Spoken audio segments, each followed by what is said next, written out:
Assalamualaikum warahmatullahi wabarakatuh.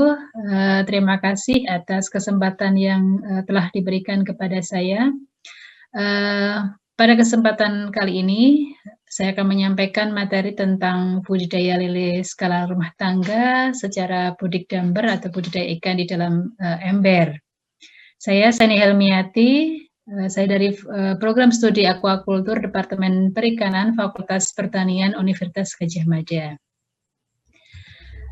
Sebagai pendahuluan, di sini saya akan menyampaikan beberapa hal terkait dengan, apa-apa yang perlu dipersiapkan untuk kegiatan, perikanan. Di sini ada unit, komoditas, dan lokasi perairan gitu ya. Untuk unit, di sini ada beberapa kegiatan, misalnya ada penangkapan ikan, kemudian budidaya ikan ataupun aquaculture, dan pengolahan ikan ataupun, pasca panen. Sedangkan untuk komoditas, ini bisa berupa ikan sebagai produk utama, kemudian hewan ataupun tumbuhan serta mikroorganisme perairan. Begitu juga dengan lokasi, perairan, ini bisa meliputi, lokasi laut, kemudian, payau, tawar, ini bisa dari sungai, rawa, waduk, danau, sawah, maupun kolam. Nah, mungkin saya akan memberikan definisi terlebih dahulu terkait dengan budidaya ikan ataupun aquaculture. Budidaya ikan ataupun aquaculture merupakan pemeliharaan ikan, baik kegiatan pembenihan maupun pembesaran di lingkungan perairan terbatas ataupun tertutup, maupun kegiatan yang sifatnya semi tertutup untuk meningkatkan produktivitas ataupun kualitas di atas kemampuan alaminya dengan berbagai macam manipulasi, misalnya sumber daya air, meliputi tempat maupun sumber dayanya itu sendiri, kemudian ikan dan sarana prasarananya. Dalam kegiatan aquaculture ada beberapa aspek yang perlu diperhatikan. Di sini misalnya ada wadah, gitu ya, ataupun media budidaya, kemudian sumber air, benih atau meliputi spesies yang akan dibudidayakan, kemudian pakan, meliputi pakan alami maupun pakan buatan, kemudian pengendalian hama dan penyakit, pasca panen, dan kegiatan pemasaran. Nah, saat kondisi seperti ini, gitu ya, kondisi pandemi, walaupun sekarang sudah memasuki new normal, gitu ya, kegiatan ini juga bisa dilakukan di skala rumah tangga. Ya, mengapa perlu dilakukan? Karena memang dengan kondisi seperti ini kita masih ada keterbatasan untuk bergerak ya, untuk bersosialisasi, kemudian dan salah satu tujuannya juga untuk memutus mata rantai virus, gitu ya, sehingga berupaya ya untuk kemudian membudidayakan ikan di sekitar rumah, gitu ya, supaya kemudian ada hal yang lebih produktif, kemudian juga bisa membuat pikiran menjadi fresh ya, ataupun segar ya. Nah, di satu sisi juga dapat memanfaatkan lahan ataupun pekarangan yang ada di sekitar tempat tinggal kita.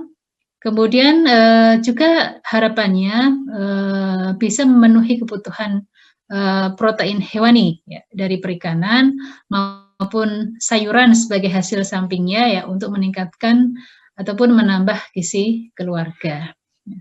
Di sini tampak ya, ini saya sampaikan beberapa produk ya dari hewan gitu ya, produk hewani. Ada daging kambing, daging domba, daging sapi, produk dari unggas gitu ya.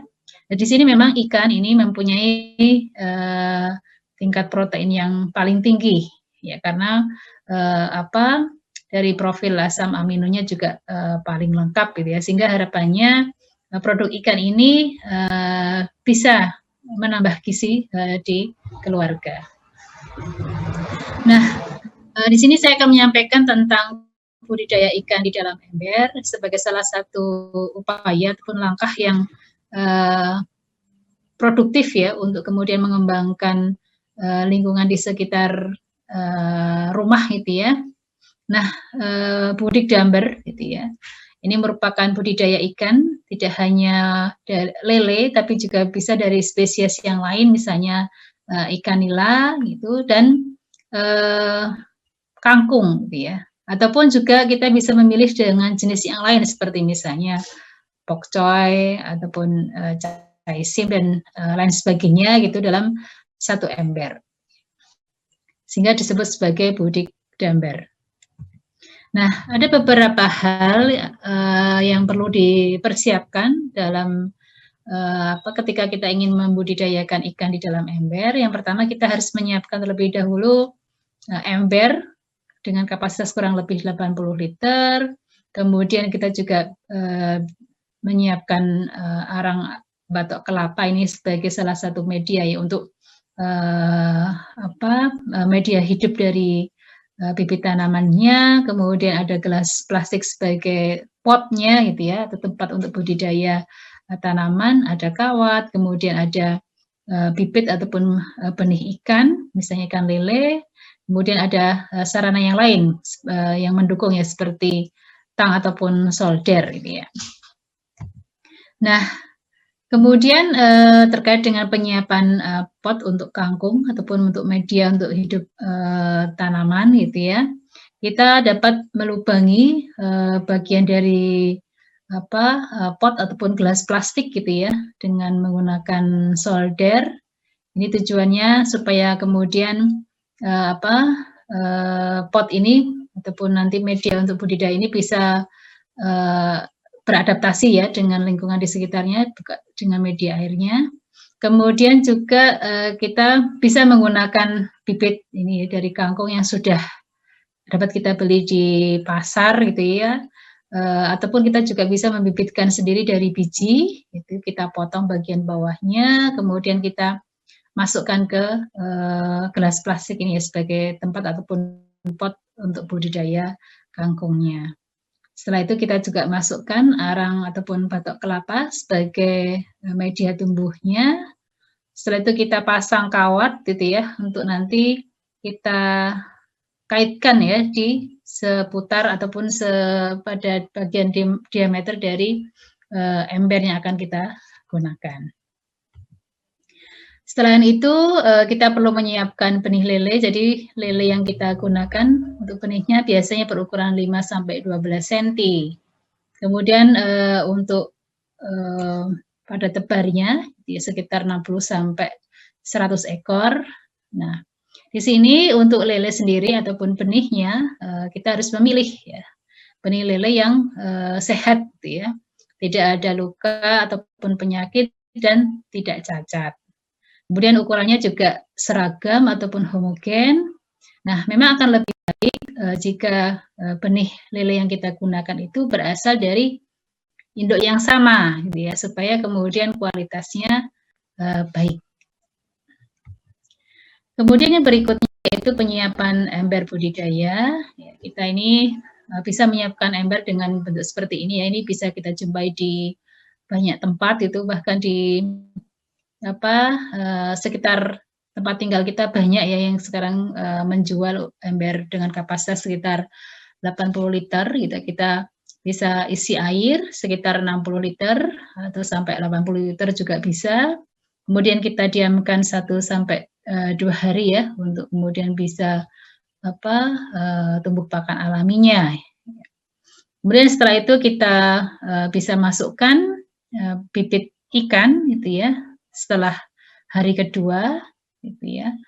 Nah, baru kemudian kita rangkai gitu pot-pot tadi ataupun media tanaman tadi di pinggir ember gitu ya. Nah, ini kita bisa membuka bagian tutupnya karena ini memang modelnya bermacam-macam gitu ya.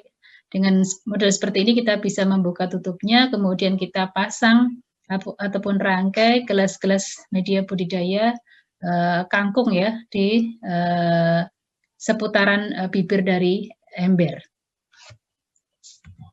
Nah, ini tampilannya seperti ini ya. Jadi ini model yang dengan tanpa tutup gitu ya. Jadi kita meletakkan gelas ataupun wadah budidaya untuk tanaman kangkung dengan media arang dari batok ataupun dari batok kelapa gitu ya, kita kaitkan menggunakan kawat gitu di seputaran ember gitu ya.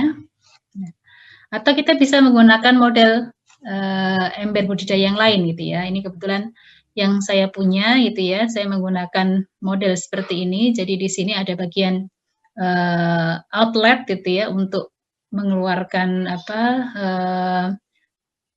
air ya yang kotor kita bisa keluarkan, dan kemudian bagian inlet ya untuk memasukkan air ataupun memasukkan pakan. Dan ini saya waktu itu memilih menggunakan tanaman bukan dari jenis kangkung tapi dari jenis sawi hijau gitu ya.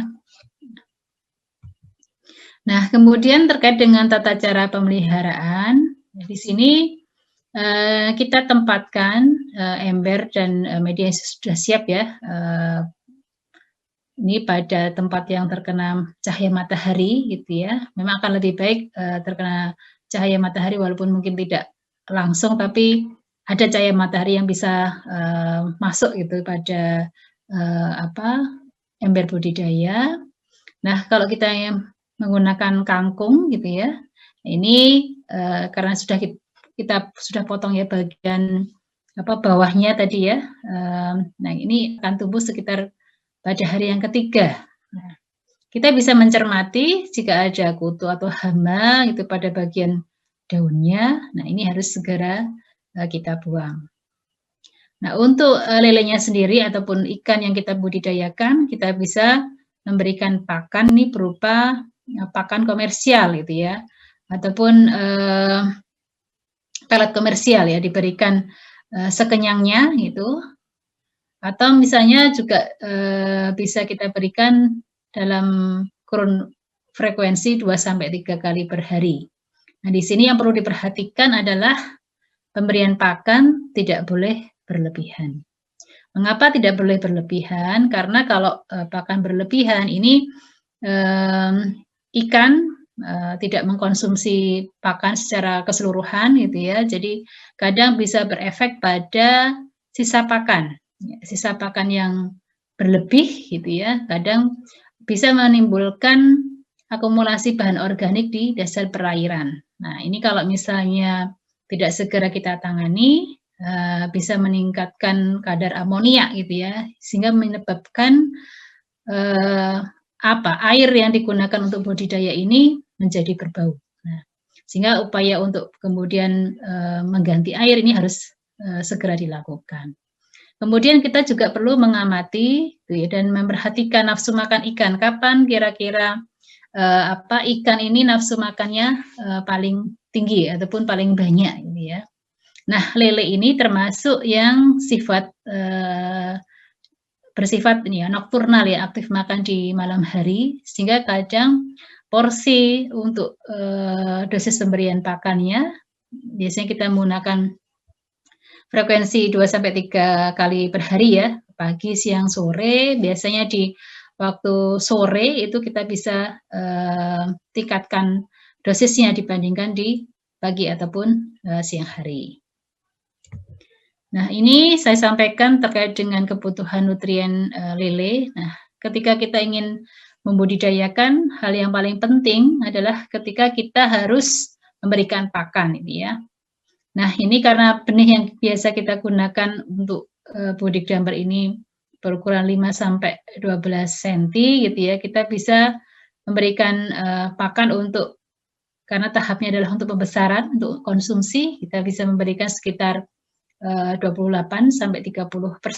Nah, biasanya pakan-pakan komersial yang ada di pasaran itu sudah cukup mewakili ya untuk kemudian kita gunakan sebagai pakan bagi lele ataupun ikan yang akan kita budidayakan. Nah, ini penting untuk kita perhatikan supaya kemudian kita tidak salah memilih jenis pakan itu ya, supaya kemudian nanti lelenya bisa tumbuh dengan baik. Nah, ini langkah yang penting tadi ya, seperti saya sampaikan sebelumnya, ada pergantian air ataupun sifonisasi. Ya. Ini perlu dilakukan jika ini ya, nafsu makan ikan turun gitu ya. Nah ini ya, ini juga bisa kita lakukan untuk kemudian mengganti air. Tadi saya sampaikan ada air budidaya berbau karena sebagai bentuk akumulasi dari sisa pakan misalnya itu, atau misalnya kondisi ikan ya, ini biasanya menggantung ini kondisinya adalah stres, misalnya ikan stres gitu ya, karena memang karena ikan itu sifatnya poikilotermal gitu ya, menyesuaikan diri dengan kondisi lingkungan gitu ya, sehingga kondisi stres ini sering terjadi pada ikan gitu ya. Begitu juga pada lele, walaupun lele kadang dinyatakan mempunyai sifat yang lebih tangguh dibandingkan spesies yang lain, tapi ini kondisi seperti ini, stres seperti ini ya, ikannya menggantung ataupun vertikal gitu ya. Nah ini kadang terjadi. Sehingga upaya-upaya untuk mengganti air ini bisa kita lakukan. Misalnya dapat kita lakukan 10 sampai 14 hari sekali ya. Memang ini sangat disesuaikan dengan kondisi air medianya gitu ya. Jadi ini menjadi tidak mutlak ya, artinya kita lihat kondisi air media budidaya ketika itu misalnya ada bau gitu, kemudian respon pakannya menurun gitu ya. Nah, kita bisa lakukan untuk pergantian air. Nah, atau mungkin kita juga bisa melakukannya secara harian ya. Kita bisa mengeluarkan sekitar 5 sampai 10 liter per hari gitu ya. Kemudian kita nanti tambahkan air kembali gitu ya. Nah, air yang kita keluarkan dari bagian outlet itu dapat kita gunakan ya untuk menyiram tanaman ya sebagai pupuk gitu ya, untuk menyiram tanaman ataupun tanaman hias ataupun tanaman buah-buahan ataupun sayuran gitu ya. Nah ini cukup bagus gitu ya karena kandungan N-nya cukup tinggi gitu ya, sehingga ini biasanya tanamannya akan tumbuh subur. Atau kalau kita ingin melakukan pergantian air total gitu ya, nah ini bisa dilakukan 1 bulan ataupun 30 hari selama pemeliharaan yaitu jika memang itu diperlukan. Nah ini cara mengganti air, kita bisa kalau model embernya seperti ini itu, kita memang tidak ada bagian outletnya, jadi kita harus menyedot gitu ya, air menggunakan selang itu, air yang kotor kita keluarkan gitu. Memang perlu ada tampungan jaring ya supaya nanti ikannya tidak keluar. Setelah itu kita isi kembali dengan air bersih ya sesuai dengan kapasitas embernya. Nah, atau kalau kita menggunakan ember yang modelnya seperti ini, gitu, sudah ada bagian outletnya ya, kita tinggal putar saja krannya gitu ya, untuk mengeluarkan air gitu. Nanti kalau airnya sudah keluar sesuai dengan kebutuhan, artinya kita bisa ngecek ya sejauh mana kondisi airnya, tingkat kekeruhannya dan sebagainya. Nah nanti setelah itu kita bisa isi air kembali ya melalui bagian inlet yang ada di atas gitu ya.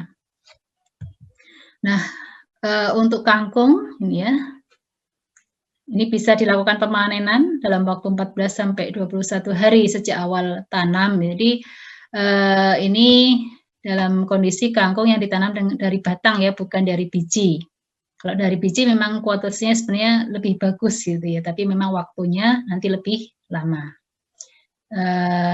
Ini menyisakan ketika kita panen, kita menyisakan bagian batang kangkung, jadi tidak diambil semuanya gitu. Nah nanti itu bisa kita budidayakan lagi gitu ya. Dalam waktu kurun budidaya untuk lele ini kan berkisar sekitar 2 sampai 3 bulan gitu ya. Nanti dalam waktu periode tadi 2 sampai 3 bulan ini bisa panen sekitar 2 sampai 3 kali gitu ya. Sehingga menjadi sangat mungkin ya kita hanya menyisakan bagian batang kangkung sehingga nanti dalam berjalannya waktu pemeliharaan ya ini nanti kangkungnya akan tumbuh tunas baru dan nanti akan bisa kita panen berulang. Ini kangkung bisa dipanen setelah 14 sampai 21 hari, dan kualitas dari tanaman kangkung ini bisa baik gitu ya, maksimal bertahan 4 bulan baru kemudian diganti. Nah, untuk lele ini memang sangat tergantung ya dengan kondisi. Biasanya idealnya memang bisa panen sekitar 1,5 sampai 2 bulan ya dalam kondisi kolam secara biasanya gitu ya. Tapi untuk budik damber ini biasanya berkisar 2 sampai 2,5 bulan, memang tergantung dari kualitas benih dan pakannya. Nah, beberapa waktu lalu dengan kondisi yang ini ya, kalau di Jawa itu mediding gitu ya, ataupun pancaroba, biasanya memang kualitas benih itu tidak terlalu bagus. Nah, kalau ini sudah mau memasuki bulan ataupun bulan Oktober ya, atau musim kemarau, ini biasanya pasokan benih itu cukup banyak dan kualitasnya relatif bagus, dan ini biasanya nanti berimbas pada waktu pemeliharaan dan pemanenan. Pemanenan dapat dilakukan dengan panen total ya, kita menyerok menggunakan jaring atau kita mengeluarkan airnya total dari outlet, baru kemudian kita ambil lelenya gitu ya. Nah, untuk tingkat kelulusan ataupun sintasan pada lele ini berkisar sekitar 50 sampai 100% ya. Jadi memang karena daya tahan dari lele ini cukup baik ya, biasanya itu sekitar 75 sampai 100% itu bisa kita raih gitu ya. Jadi hidup semua lelenya gitu ya.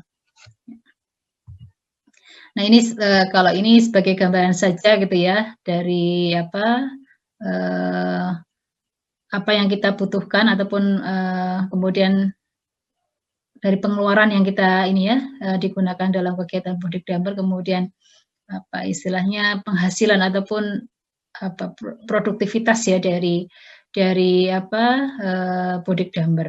Ini saya belum menghitung sampai ke BC rasionya gitu ya, karena kapasitasnya juga minimal, ini bisa meningkatkan ataupun mengurangi biaya belanja rumah tangga gitu ya, dan sekaligus bisa meningkatkan ataupun menambah gizi untuk keluarga.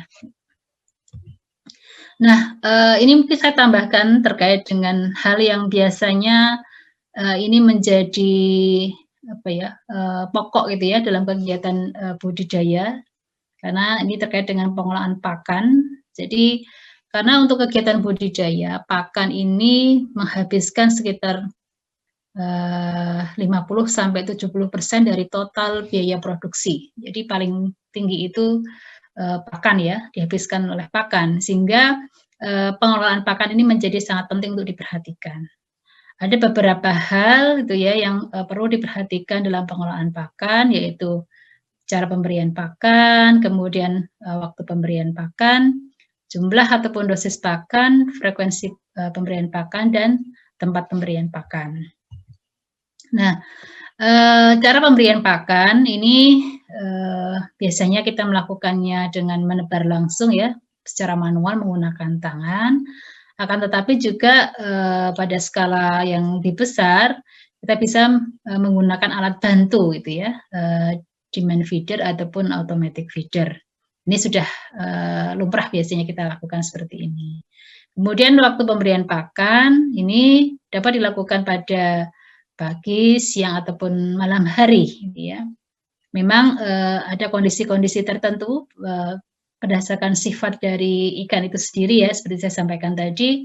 Misalnya pada lele itu aktif makan pada malam hari, sehingga nanti porsi ataupun waktu pemberian pada malam hari ataupun sore hari ini dosisnya bisa ditingkatkan.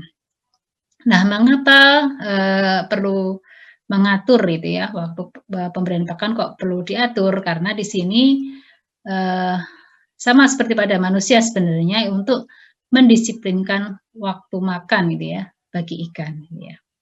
Jadi diharapkan ketika ikan itu didisiplinkan waktu makannya gitu ya, kita bisa mengetahui kapan ikan ini mempunyai nafsu makan yang paling baik gitu ya. Sehingga pakan yang diberikan oleh kita itu menjadi efisien, tidak banyak terbuang gitu ya. Jadi artinya ini bisa juga mengurangi waste ataupun limbah gitu ya dalam kegiatan budidaya.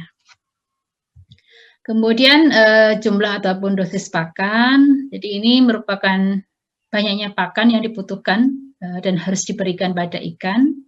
Nah, memang untuk perhitungannya ataupun cara menghitungnya ini bisa bermacam-macam gitu ya, kita bisa berdasarkan persentase biomassa, kemudian memberikan, pakan satiasi ya sekenyangnya gitu ya, ataupun ad libitum ya, tersedia di perairan. Ini biasanya untuk pakan, alami gitu ya. Nah, kalau untuk lele gitu ya, kita bisa menggunakan, persentase biomassa ataupun, satiasi ataupun sekenyangnya. Jadi kalau berdasarkan persentase biomassa, biomassa pada kita biasanya menggunakan persentase itu sekitar 3%, 5%, 7%, ataupun 10% gitu ya. Pada lele itu bisa berkisar, antara 7 sampai 10%. Nah, ataupun kita menggunakan, ini ya, patokan, pemberian pakan sekenyangnya. Jadi kita bisa, memberikan pakan gitu ya, sedikit demi sedikit sampai ikan yang kita budidayakan itu, kenyang ataupun tidak mau mengkonsumsi pakan lagi gitu ya. Nah, kita nanti bisa menghitung gitu ya, berapa jumlah pakan yang kita berikan gitu ya. Jadi secara teknis kalau kita misalnya menyiapkan, setengah kilo gitu ya. Nah, nanti kita bisa mengukur kira-kira yang kita berikan itu sampai ikan kenyang itu habisnya berapa. Nah, kita tinggal, selisihnya saja yang kita hitung gitu ya. Atau kalau kita menggunakan persentase biomassa, misalnya sekitar 10% misalnya. Nah, kita bisa mengetahui ya, biomassa dalam 1 ember itu ya, itu sebenarnya kan sangat mudah untuk menghitung gitu ya. 1 ember itu berat benihnya berapa gitu ya. Misalnya, 1 ember itu berat benihnya sekitar, 2 kilo gitu ya misalnya gitu ya. Kalau 2 kilo berarti, 10% dikalikan 2 kilo gitu ya. Nah, tinggal nanti, berapa 10%, 10/100 kali, 2 kilo gitu ya. Ya sekitar, 0,2 kilogram gitu ya, atau sekitar 200 gram ya. Nah, 200 gram itu, itulah pakan yang diberikan dalam waktu 1 hari gitu ya. 1 hari, kalau kita memberikannya, sehari 3 kali, ya kita bisa bagi 3 gitu ya, sesuai dengan nafsu makan ikan gitu ya. Jadi dihabiskan dalam waktu 24 jam. Itu, ini ya untuk perhitungannya. Kemudian, frekuensi pemberian pakan, nah ini, berkaitan dengan kekerapan waktu ya dalam, pemberian pakan dalam sehari gitu ya. Jadi memang, eee, kekerapannya itu bisa 1 sampai,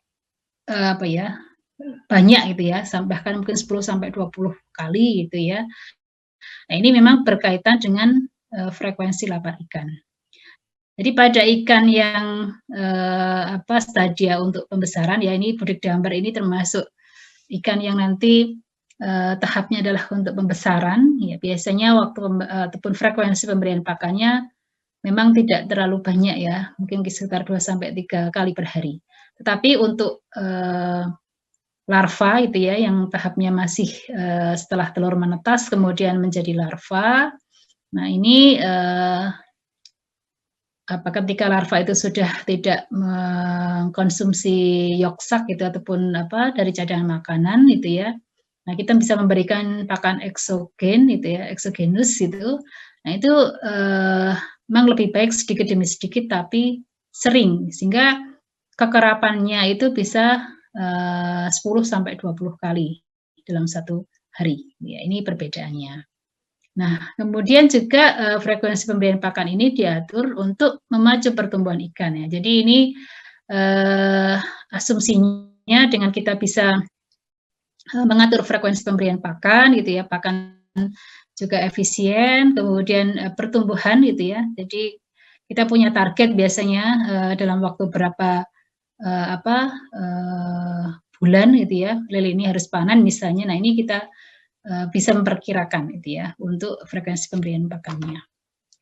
Dan yang terakhir, ini adalah tempat pemberian pakan. Jadi ini, merupakan letak ataupun posisi ya, pakan yang harus diberikan.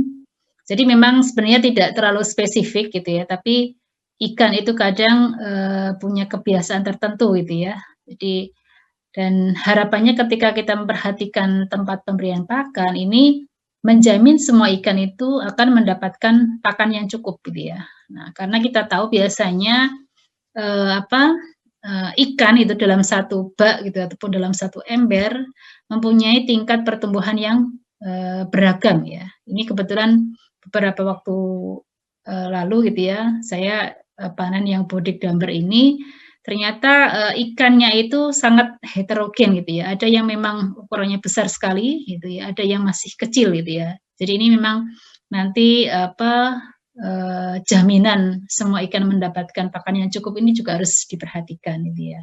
Dan ini juga, apa, untuk mengefisienkan ya jumlah pakan yang, diberikan. Mungkin itu yang, bisa saya sampaikan, semoga bermanfaat dan terima kasih. Assalamualaikum warahmatullahi wabarakatuh.